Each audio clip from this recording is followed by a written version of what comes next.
भागवत की कथा श्रवण करते हैं, कथा पंडाल में बैठते हैं और एक चित्त एक निष्ठ होकर के जब कथा श्रवण करते हैं, तब आपकी प्रशंसा देवता करते हैं।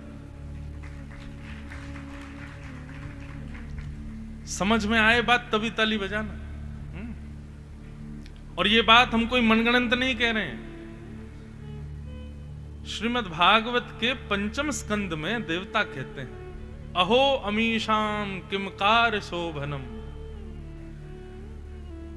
देवता कहते हैं, अरे कितने भाग्यशाली हैं पृथ्वी पर रहने वाले लोग। जबकि देवता बंधु हमारी कभी प्रशंसा नहीं करते। जिस प्रकार हम गैर मानव जीवों को जब देखते हैं तो उनकी ऐसे कहते हैं, अरे देखो ये बंदर कुछ भी खा जाते हैं, अरे देखो ये चैंटी कहां जा रही है, अरे देखो ये कैसे रह लेते हैं, मछली पानी में रह लेती है। जिस प्रकार जीव जंतुओं को देख करके मानव को आश्चर्य होता है ना, ऐसी मानवों को देख के देवताओं को आश्चर्य होता है। जब हम लोग कचौड़ी खाते हैं, पकौड़ी खाते हैं, रसगुल्ला खाते हैं तो हम लोगों को बड़ा आनंद आता है, लेकिन देवता कहते हैं राम राम राम, ये लोग क्या खा रहे हैं बताओ। क्योंकि देवता तो अमृत पीते हैं, अमृत के आगे ये सब तुच्छ वस्तु है। लेकिन वही देवता जब हम लोगों को कथा में देखते हैं ना, तब हमारी प्रशंसा करते हैं। ये कितने भाग्यशाली, इनका सौभाग्य देखो। क्यों? क्योंकि ये भगवान की कथा श्रवण कर रहे हैं। देवताओं को अधिकार नहीं है कथा में आने का। कोई कोई देव आ जाते हैं, जैसे कि हमारे श्री हनुमान जी महाराज, उनका तो अधिकारी कथा सुनने का, प्रभु चरित्र सुनवे को रसिया।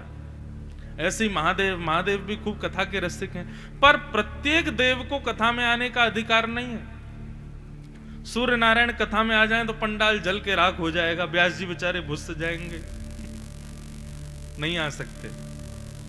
चंद्रमा भी यहां नहीं आ सकते, वरुण भी नहीं आ सकते, सुनामी आ जाएगी, वायु भी नहीं आ सकते, सब उड़ जाएंगे।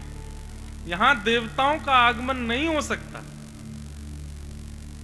इसलिए देवता अपने कार्यों में व्यस्त रहते हैं।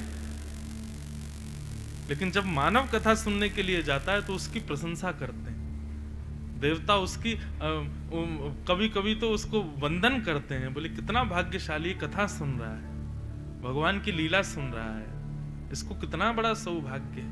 ये भागवत का महात्म्य है, सूक्ष्म महत्व, बड़ा महत्व है। आपके मध्य प्रदेश को परम पुनीत करने वाली मां नर्मदा जी यहां विराजमान है, और हमारी जन्मदात्री मां का नाम भी नर्मदा है। तो मैं जब भी मध्य प्रदेश आता हूं और इस क्षेत्र में आते हैं, जब मालवा का हो गया और अपना ये खंडवा क्षेत्र हो गया, और नर्मदा जी का जब दर्शन होता है तो वैसे भी वो जगत माँ है और मेरी तो वास्तविक माँ भी नर्मदा है, तो मैं उसी भाव से उनको प्रणाम करता हूँ। बंधुओं एक बात कहें, गंगा जी की महिमा है, यमुना जी की महिमा, सब नदियों की महिमा, लेकिन नर्मदा जी की एक बहुत विशेष महिमा बताएं।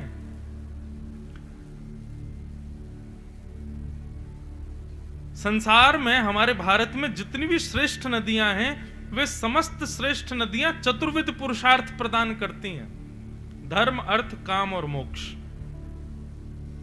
गंगा जल पर अस्थियां विसर्जन हम क्यों करते हैं? मोक्ष मिलेगा।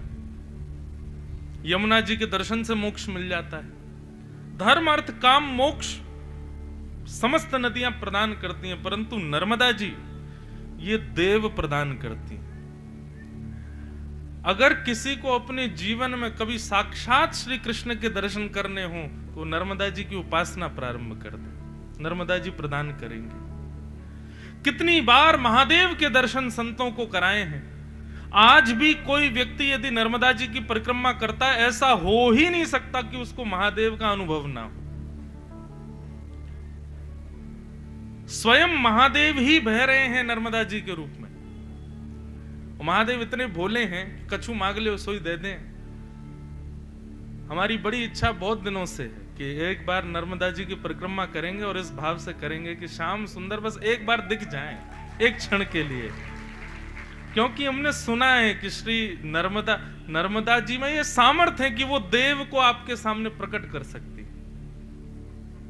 और इसका प्रत्यक्ष प्रमाण तो आपके खंडवा में जिनके माध्यम से यहाँ अनंत वैष्णव पधारते हैं, ऐसे धुनी वाले दादाजी। उनको तो साक्षात महादेव के दर्शन नर्मदा जी ने ही कराए। तो ये देव प्रदायिका है।